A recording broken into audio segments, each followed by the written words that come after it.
Hello my dear friends, मैं गगन कपूर आप सभी का वेलकम करता हूं। और अब आप नए सेमेस्टर में आ गए हैं और नए सेमेस्टर में आपको एक बहुत ही बेहतरीन सब्जेक्ट पढ़ना है, इनकम टैक्स।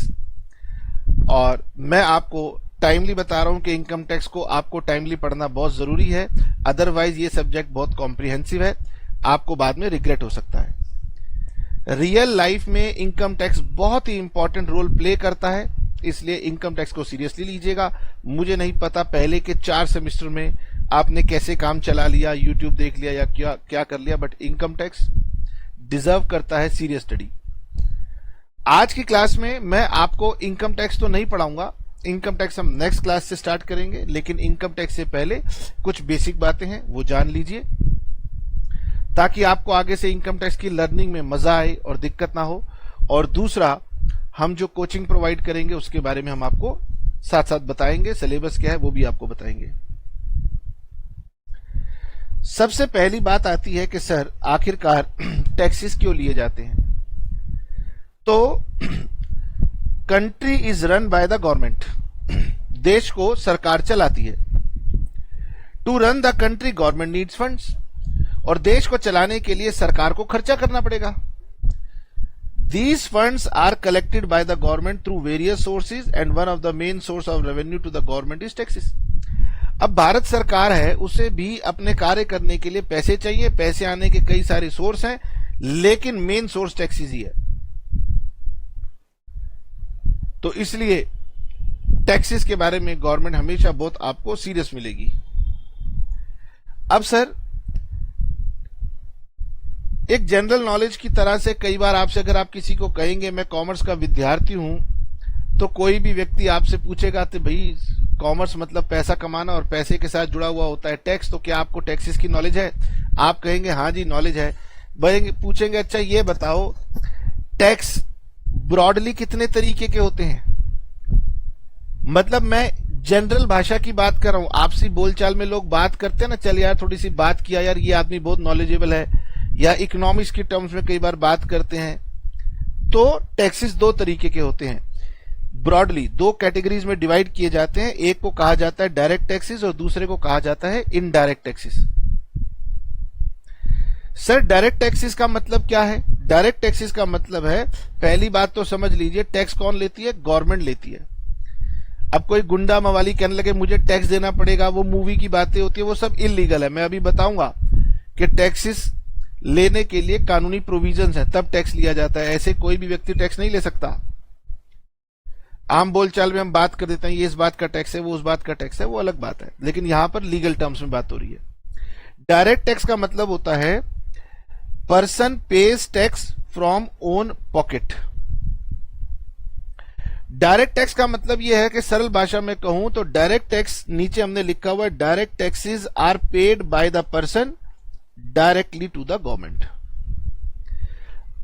अगर कोई व्यक्ति आपसे पूछे कि टैक्सेस कितने तरह के होते हैं, आपको कहना है कि सर 2 तरीके के, डायरेक्ट और इनडायरेक्ट। वो पूछे अच्छा डायरेक्ट क्या है, तो आप कहेंगे कि जो टैक्स टैक्स पेयर गवर्नमेंट को डायरेक्टली देता है उसे हम बोलते हैं डायरेक्ट टैक्स।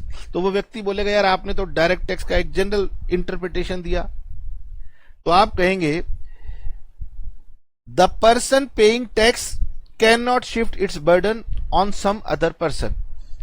डायरेक्ट टैक्स एक ऐसा टैक्स होता है जो जिस व्यक्ति को देना पड़ता है वो व्यक्ति उसे किसी और से रिकवर नहीं करेगा। इसका मतलब ये उसे अपनी पॉकेट से देना है। यही बात मैंने यहां पर लिखी थी, जो कि आप किसी को डायरेक्टली बोलेंगे आम भाषा में, वो कहेगा यार इसको मतलब ही नहीं पता। फिर आप कहोगे मतलब जो टैक्स सरकार को डायरेक्ट दिया जाता है, वो कहेगा यार ये कोई परिभाषा है, तो कहोगे सुन ले, जिसने दिया वो उस टैक्स को किसी और से वसूलेगा नहीं, अपनी पॉकेट से देगा, उसको बोलते हैं डायरेक्ट टैक्स। वो कहेगा अच्छा यार एग्जांपल बताओ, मुझे तुम्हारी बात समझ में नहीं आई, तो आप कहोगे डायरेक्ट टैक्स का एग्जांपल है इनकम टैक्स। इसलिए इनकम टैक्स की बुक पे अगर डायरेक्ट टैक्स लिखा हो तो घबराना मत। Income tax is one of the major direct tax. Sir क्या कोई और भी डायरेक्ट टैक्स है? अब होते होंगे, पहले वेल्थ टैक्स होता था, अब तो होता नहीं है, तो हम मेजरली इनकम टैक्स को डायरेक्ट टैक्स बोलते हैं। तो मैंने आपसे क्या कहा, 2 बातें कही, एग्जाम में नहीं पूछा जाएगा, जनरल नॉलेज के पर्पज से, वो टैक्स जो हम गवर्नमेंट को सीधा देते हैं, और वो हम किसी से रिकवर भी नहीं कर सकते। एग्जाम्पल क्या हो गया, इनकम टैक्स। सरकार कहती है गगन तुम बच्चों को पढ़ाते हो, मैंने कहा हाँ जी। कह रहे तो पढ़ाते हो तो आप उनसे पैसे भी लेते हो, मैंने कहा हाँ मुझे भी अपना घर चलाना है, पैसा तो लेना पड़ेगा। तो वो कह रहे ये जो आप पैसा लेते हो इसे हम बोलते हैं इनकम। बाकी डिटेल की बात तो हम लॉ में पढ़ लेंगे। तो बोले कि जो इनकम होती है, क्योंकि आपके पास इनकम है, आप सक्षम हैं, आप दे सकते हैं, इसलिए आपको इनकम के हिसाब से हमें एक टैक्स देना पड़ेगा जिसका नाम है इनकम टैक्स। मैंने कहा ठीक है दे दूंगा। अब मुझे बताइए क्या सरकार मुझे सिर्फ मेरे नाम से बुलाएगी? तो गगन कपूर नाम के तो देश में पता नहीं कितने लोग हो सकते हैं। तो सरकार को कैसे पता चलेगा मुझसे टैक्स लेना है? सरकार को कैसे पता चलेगा मेरी इनकम की बात हो रही है, मेरे टैक्स की बात हो रही है? तो सरकार के पास हम ना अपनी एक रजिस्ट्रेशन करवाते हैं।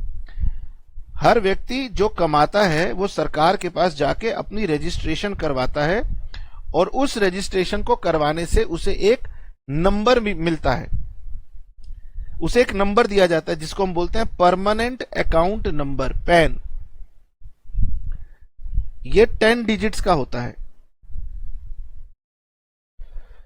यानी कि हर एक व्यक्ति जो इनकम कमाएगा वो सरकार के पास जाएगा और सरकार से एक नंबर लेगा जिसको हम बोलते हैं परमानेंट अकाउंट नंबर। और जैसे आजकल डेबिट कार्ड क्रेडिट कार्ड होते हैं ऐसे आपने जरूर देखा सुना होगा, इसको हम बोलते हैं पैन कार्ड। हर किसी के पास ये आपको मिल जाएगा। सर क्या ये उसी को लेना है जो कमाता है? सरकार कहती है नहीं भाई कोई भी ले ले, कमाई तो हम बाद में देख लेंगे, टैक्स भी बाद देंगे, पहले लो तो सही, हमारे रिकॉर्ड में तो आ जाओ। तो सबसे पहला मैंने आपको पैन कार्ड के बारे में एक छोटी सी इंफॉर्मेशन दी, बाकी एप्रोप्रिएट स्टेज पर इसका पूरा लॉ हम पढ़ेंगे। बोलिए क्लियर हो गया? ठीक है। दूसरा डायरेक्ट टैक्स है तो दूसरा हो गया इनडायरेक्ट टैक्स। अब सर इनडायरेक्ट टैक्स का मतलब क्या है? इनडायरेक्ट टैक्स का मतलब है कि पर्सन कलेक्ट करता है किसी दूसरे से और गवर्नमेंट को जाके जमा कर देता है। यानी यहां पर टैक्स देने वाला मिडल मैन का रोल प्ले करता है। यानी जो सरकार को टैक्स दे रहा है वो आगे कहीं से ला रहा है, यानी वो अपनी पॉकेट से नहीं दे रहा, वो किसी से ला रहा है और दे रहा है, मिडल मैन का काम कर रहा है। तो यहां पर इनडायरेक्ट टैक्स के अगर हम एग्जाम्पल की बात करें तो इसके अंदर जीएसटी आती है और इसके अंदर कस्टम्स आता है। ये आपके सेमेस्टर 6 का पार्ट बनेगा और यकीन मानिए दोनों सब्जेक्ट मैटर बहुत ही बेहतरीन है, एक से बढ़कर एक है। यदि आप इन दोनों सब्जेक्ट को नहीं पढ़ोगे तो रियल लाइफ में आप रिग्रेट करोगे। और दूसरा, अगर आप हमसे छोड़ के किसी और से पढ़ोगे तो 10 बार सोच लेना, क्योंकि दोनों सब्जेक्ट मैटर बहुत खतरनाक हैं। हाँ, आपकी आदत है ना कि ऐसे ही कहीं से भी पढ़ लेंगे तो दिक्कत होती है। आइए जी, अब सर इनडायरेक्ट टैक्स का मतलब है कि ये जो बिजनेस एंटिटी है जो मिडलमैन का रोल प्ले करती है, ये कस्टमर से टैक्स लेती है और फिर कई सारे कस्टमर से इसी तरीके से टैक्स लेती रहती है और फिर मंथली या क्वार्टरली जाकर के वो टैक्स ये गवर्नमेंट को डिपॉजिट कर देती है, जिसकी डिटेल्ड बात हम जीएसटी में करेंगे।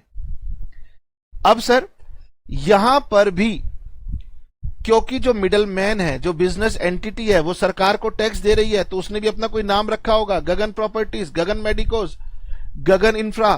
तो सरकार कहती है भैया ऐसे नाम के तो बहुत लोग होते होंगे, तो वहां पर भी क्या होता है, एक नंबर लिया जाता है। ठीक है, जैसे आपके पास एक मोबाइल नंबर है, यूनिक होता है, ऐसे ही वहां पर भी टैक्स देने के लिए एक अलग नंबर लिया जाता है इनडायरेक्ट टैक्स में, जिसको हम बोलते हैं जीएसटी आइडेंटिफिकेशन नंबर। हम सिंपल जीएसटी नंबर नहीं बोलते, जीएसटी आइडेंटिफिकेशन नंबर, जीएसटिन बोलते हैं। ठीक है, now indirect taxes are those taxes which the tax payer pays indirectly. अब आपको समझना यह है कि दरअसल टैक्स किसने दिया। देने वाला भले बिजनेस एंटिटी हो, लेकिन अल्टीमेटली दिया कंज्यूमर ने था। ग्राहक ने यह टैक्स पहले बिजनेस यूनिट को दिया और बिजनेस यूनिट के थ्रू वो टैक्स गवर्नमेंट के पास पहुंचा। इसका मतलब कि इनडायरेक्टली ये टैक्स दिया जाता है। द पर्सन पेइंग टैक्सेस, जो ये टैक्स पे कर रहा है, can recover it from another person, वो दूसरे से रिकवर कर लेता है। अब आप यहां पर एक सवाल पूछेंगे, सर अभी आपने कहा कस्टमर ने बिजनेस यूनिट को दिया और बिजनेस यूनिट ने सरकार को दिया, तो रिकवर क्यों करना पड़ा? बेटे रियल लाइफ में क्या होता है, रिटेलर तो पैसा पहले देता है, मेन बिजनेस जो होता है उसमें क्रेडिट पर काम होते हैं, उधार पर काम होते हैं। तो सरकार कहती है किसी भी बिजनेस एंटिटी से कि तू मुझे टैक्स दे जा, बाद में अपने कस्टमर से जब पैसा लेगा ना अपना वाला, तो मेरा टैक्स वाला भी बाद में रिकवर करता रहियो। तो नॉर्मली पहले दे दिया जाता है और बाद में आगे से ले लिया जाता है, ठीक है। लेकिन आप तो क्या है, आप तो हर जगह पैसे कैश में देकर जाते हैं, इसलिए आपको लगता है कि सर बाद में क्यों रिकवर हो रहा है। रियल लाइफ में ट्रेड में परमानेंट कस्टमर्स होते हैं, वहां से पैसा उधार पर चलता है, बाद में आता है, ठीक है सर।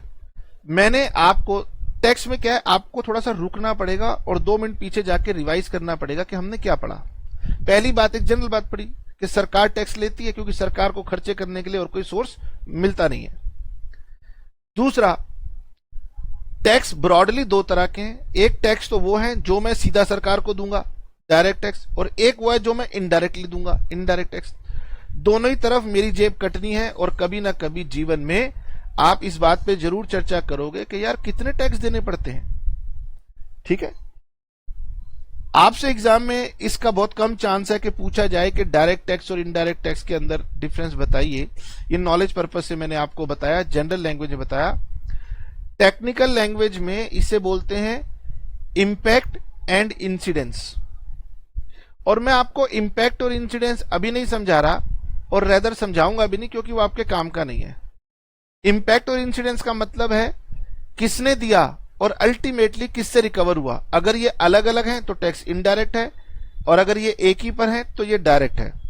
तो कभी आपको गूगल में पढ़ते हुए ये दिख जाए तो अच्छी बात है, अदरवाइज आपने केवल ये समझना है कि एग्जामिनेशन पर्पज से मुझे इतना ही जानना काफी है। अब दूसरी बात ये आ जाती है कि सर जैसे हम बॉलीवुड मूवी में देखते हैं कि कोई भी गुंडा मवाली खड़ा हो जाता है और वो कहता है कि भाई तुझे इस रोड से गुजरना है तो टैक्स देना होगा, तुझे अपनी सांसों को चलाए रखना है तो टैक्स देना होगा। तो कोई भी व्यक्ति अगर टैक्स शब्द का इस्तेमाल कर ले तो वो टैक्स नहीं हो जाता, वो क्या कहलाती है, एक्सटॉर्शन कहलाती है। टैक्स तभी कहलाएगी जब वो कानून के दायरे में होगा। तो कानून का दायरा क्या कहता है, आइए 2 मिनट वो पढ़ते हैं। कानून क्या कहता है, सुनिए।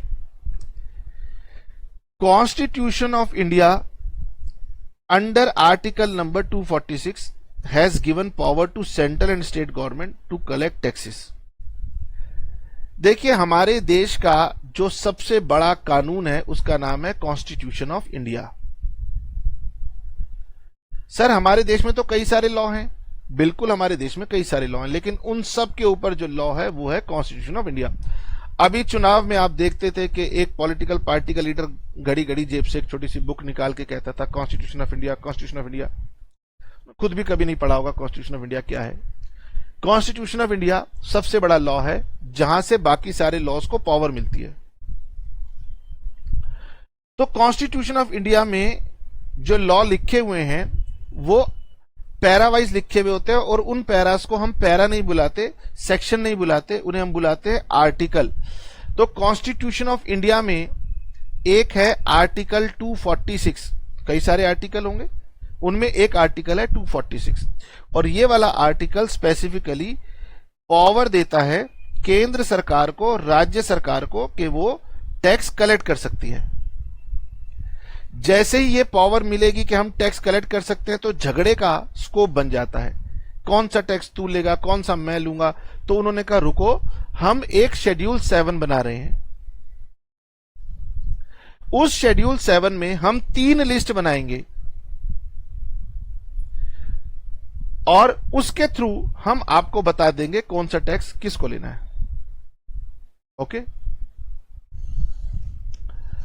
अब सरकार 2 और लिस्ट है 3, कितनी नाइंसाफी है। सरकार 2 और लिस्ट 3, कितनी नाइंसाफी है। कॉन्स्टिट्यूशन कह रहा है आर्टिकल 246 में केंद्र सरकार, राज्य सरकार रुको, हम आपको टैक्स लेने की ताकत शेड्यूल 7 में दे रहे हैं, और शेड्यूल 7 कह रहा है कि ये ताकत मैं 3 लिस्ट बना के दे रहा हूं। तो हम कह रहे हैं आदमी 2 और लिस्ट 3, ऐसा क्यों, सुनिए। शेड्यूल 7 कहता है जो पहली लिस्ट होती है वो केंद्र सरकार के लिए होती है, उसका नाम है यूनियन लिस्ट। इसको आप लिस्ट 1 भी कह सकते हो आम बोलचाल भाषा में, लिस्ट 1 यूनियन लिस्ट। यानी इस लिस्ट में जो मैटर लिखे जाएंगे उन मैटर का टैक्स लेने का अधिकार यूनियन मतलब सेंट्रल गवर्नमेंट को होगा। अभी आपको पता है पिछली 2 बार और अब की बार भी हमारे पास एनडीए की गवर्नमेंट है, यानी कि सेंट्रल में एनडीए गवर्नमेंट है, तो उन यूनियन लिस्ट का अधिकार उनके पास है। दूसरी लिस्ट का नाम होता है स्टेट लिस्ट। स्टेट लिस्ट के अंदर जो जो स्टेट्स होंगी उनको पावर होती है कि आप इसके ऊपर टैक्स आप लेंगे। ठीक है, तो अभी मैं आपको पढ़वा दूंगा। इनकम टैक्स लेने की ताकत सेंट्रल गवर्नमेंट के पास होती है, वो यूनियन लिस्ट में लिखा हुआ है। लेकिन आप देखते हैं हमारे देश में बहुत सारी स्टेट्स अभी डेवलप्ड नहीं है, तो वो शराब के ऊपर अपनी जिंदगी का गुजारा करती हैं। लिकर ही उनका मेन सोर्स होता है, तो लिकर के ऊपर टैक्स कौन लेगा?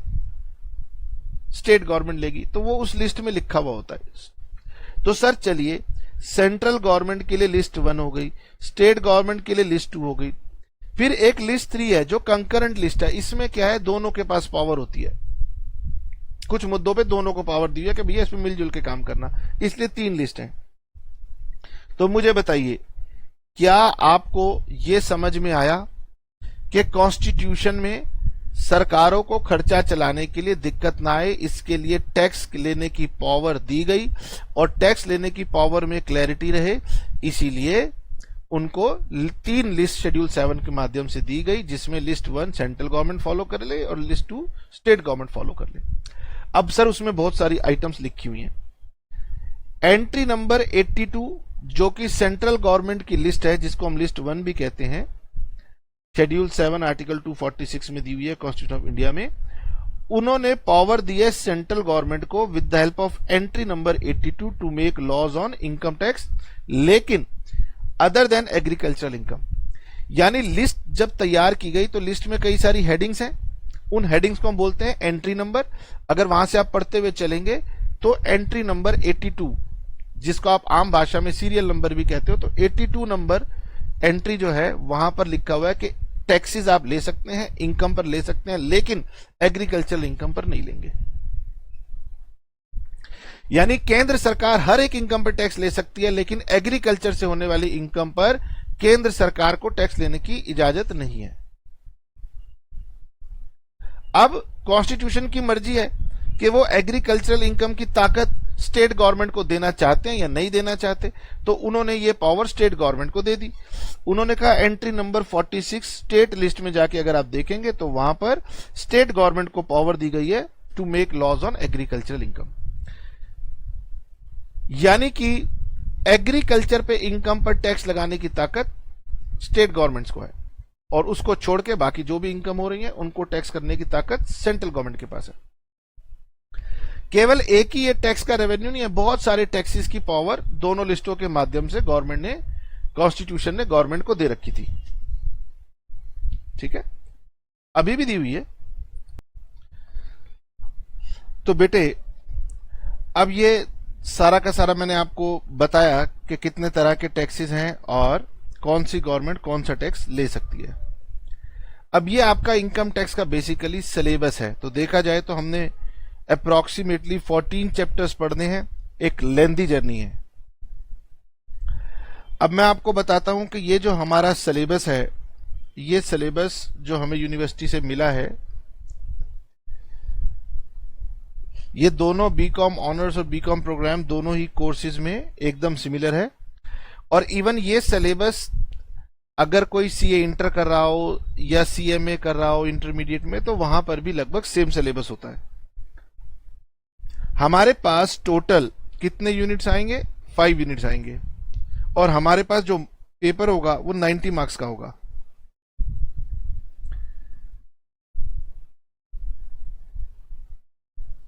क्योंकि अभी ये जो आपकी न्यू एजुकेशन पॉलिसी है उसमें ये एग्जाम पहली बार आएगा, तो बहुत कुछ इसके बारे में नहीं कहा जा सकता, लेकिन मैं ये आइडिया लगा सकता हूं कि टोटल 90 मार्क्स का पेपर है और हमारे पास 5 यूनिट्स हैं, तो इसका मतलब आपके पास टोटल 5 क्वेश्चंस आएंगे ऑफ 18 मार्क्स, जिसमें ए बी 2 पार्ट रहेंगे और चॉइस भी रहेगी। तो हर एक यूनिट हमारे पास इंपॉर्टेंट रहेगा, और जैसे जैसे कोर्स प्रोग्रेस करेगा वैसे वैसे मैं आपको बताऊंगा कि आपने किस तरीके से स्टडी करनी है। लेकिन इनकम टैक्स का पेपर है, थोड़ा सा कॉम्प्रिहेंसिव है, कॉम्प्लिकेटेड माना जाता है, तो पहले हम यूनिट 1 पढ़ेंगे, फिर हम यूनिट 2 पढ़ेंगे, और उसके बाद यूनिट 3 हम चाहें तो स्किप करके पहले यूनिट 4 और यूनिट 4 करने के बाद वापस यूनिट 3 पर इस तरीके से भी हम कर सकते हैं। तो मैं आपको कोर्स की प्रोग्रेस के साथ समझाता रहूंगा, पर यूनिट 1 और यूनिट 2 तक हमारा बिल्कुल जो सीक्वेंस है वो हम मेंटेन कर सकते हैं। उसके बाद यूनिट 3 हमारा मोस्ट डिफिकल्ट पार्ट है, तो वहां पर हम लोग कई बार चेंज करने के लिए पहले यूनिट नंबर 4 कर लेते हैं और फिर वापस यूनिट नंबर 3 पर आ जाते हैं। अब मैं आपको बता देता हूं कि हमारी क्लासेस जो रहने वाली हैं, हम आपको ऑनलाइन क्लासेस ऑफर करेंगे, और बीकॉम ऑनर्स प्रोग्राम दोनों का सेम सिलेबस है। हमारा ये वाला कोर्स डिटेल्ड होता है, रेगुलर कॉलेज स्टूडेंट्स के लिए है, 5000 रुपये की फी रहेगी।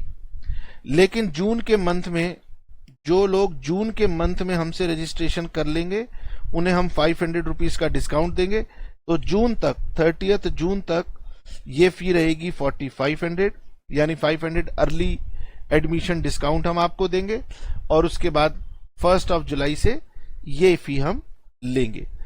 आपका कोर्स ऑनलाइन होगा, रिकॉर्डेड क्लास मिलेगी। रिकॉर्डेड क्लास डिस्ट्रैक्शन फ्री होती है, जैसे कि आप मुझे सुन रहे हैं तो इसमें अननेसेसरी डिस्ट्रैक्शंस नहीं होती, इसलिए हम रिकॉर्डेड क्लास देते हैं। एक क्लास आपको जो भी हमारा कोर्स मिलता है उसमें जितने भी लेक्चर्स होंगे, हमारा एक लेक्चर 1 आवर का रहता है, 1 आवर अप्रोक्सीमेटली 60 मिनट्स, और इसे आप n नंबर ऑफ टाइम्स में देख सकते हैं, और 3 टाइम्स वॉच लिमिट होती है, यानी हर एक वीडियो आप 180 मिनट तक देख सकते हैं, जो कि मार्केट स्टैंडर्ड के डबल टाइम है। यानी मार्केट में 1.5 टाइम्स का वॉच टाइम होता है, हम आपको इसको 3 टाइम्स का वॉच टाइम देंगे, तो आप किसी भी लेक्चर को दोबारा कंफर्टेबली पूरा भी देख सकते हैं। इनकम टैक्स का सब्जेक्ट मैटर है बेटे, डिफिकल्ट होता है, इसलिए दोबारा देखने की जरूरत पड़ सकती है। और क्योंकि रिकॉर्डेड क्लासेस हैं, तो आप जो लाइव क्लासेस के पीछे भागते हैं तो कभी लाइव क्लास मिस हो जाए तो दिक्कत होती है। यहां पर कोई दिक्कत नहीं है, क्योंकि रिकॉर्डिंग्स हमेशा आपके पास में अवेलेबल रहती हैं। सर, हम जब पढ़ेंगे तो हमें थोड़ी सी प्रॉब्लम होगी तो मन घबराएगा, घबराने की बात नहीं है। कुछ लाइव सेशंस भी हम लोग लगाते हैं जिसमें हम रिवीजन भी करवाएंगे और हम डाउट्स भी लेंगे, और इसके लिए हम माइक्रोसॉफ्ट टीम्स का यूज करेंगे। हम रिकमेंड करते हैं कि आपको बुक लेनी चाहिए, तो 2 बुक्स हम लोग ज्यादा रिकमेंड करते हैं यूनिवर्सिटी लेवल पे। एक है डॉक्टर गिरीश आहूजा और दूसरी है वीके सिंघानिया। तो जो भी आपके पास बुक रिकमेंडेड हो कॉलेज में वो आप ले सकते हैं। मेरी ज्यादा प्रेफरेंस पूछेंगे तो मुझे ज्यादा डॉक्टर गिरीश आहूजा की बुक ज्यादा सिंप्लीफाइड लगती है, बाकी दोनों बुक्स अच्छी हैं। साथ ही साथ हम कभी कभी सीए इंस्टीट्यूट का स्टडी मटेरियल भी रेफर करेंगे, क्योंकि वो बहुत ही ल्यूसिड और बढ़िया तरीके से लिखा हुआ है। बाकी ये लॉ है, law all over India similar होता है। केवल एक्सप्लेनेशन के लिए मैंने आपसे कहा कि हम ऑथेंटिक मटेरियल होता है सीए स्टडी मटेरियल, वहां पर भी हम कई बार आपको समझाने के लिए रेफर करेंगे। एक वीडियो जो मैं आपको दे रहा हूं ये तो समझाने के लिए है कि किस तरीके से हमारी वीडियोस रहती हैं, लेकिन फिर भी अगर आप ट्रायल लेना चाहें तो ट्रायल आपको हमारी वेबसाइट gagankapoorclasses.com पे भी मिल जाएगा और यूट्यूब चैनल पर भी मिल जाएगा। यूट्यूब चैनल पर कई बार ओल्ड लेक्चर्स रहते हैं, लेकिन वेबसाइट के ऊपर हम कंटिन्यूअसली अपडेट करके रखते हैं, और आपको स्टडी नोट्स भी मिलेंगे। जैसे कि मैं आपको ये दिखा रहा था, ये हमारे सब स्टडी नोट्स हैं। नेक्स्ट क्लास से हम जब इनकम टैक्स को पढ़ना शुरू करेंगे तब ये आपको इस तरीके से नोट्स हेल्प करेंगे।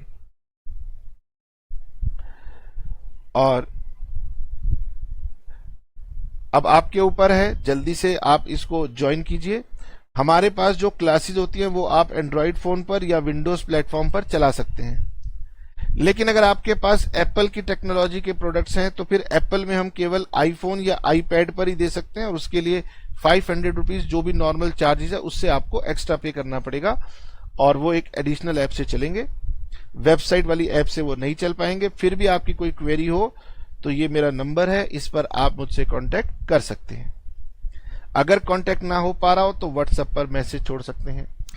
अगर आपको मेरी वीडियो अच्छी लगी हो, आपको लगा हो इससे आपके फ्रेंड्स को हेल्प हो सकती है, तो अगर आपके फ्रेंड स्कूल में कॉलेज में हैं या सीए कर रहे हैं तो आप उन्हें हमारी ये वीडियो फॉरवर्ड कर सकते हैं। मिलेंगे नेक्स्ट क्लास से और हम अपना इनकम टैक्स नेक्स्ट क्लास से स्टार्ट करेंगे। Tata, bye bye, see you.